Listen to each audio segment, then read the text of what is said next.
वो स्टार्ट कर। हेलो दोस्तों, मेरा नाम रुच प्रताप यादव है। आप देख रहे हैं मेट्रो न्यूज। दिवाली में आपको क्या चाहिए? पटाखा।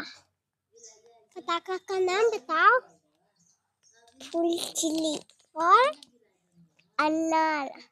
और खाने में क्या चाहिए दिवाली में?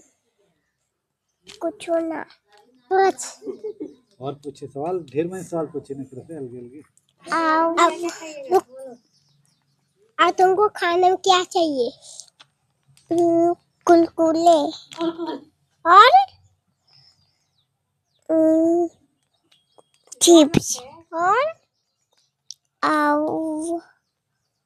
मजा बैलून बाचे। टीम रहते ना तो बाबू पर बोलते हैं उसका जवाब दे देते हैं। अच्छा वीडियो बोलते हैं, बोल रहे नहीं।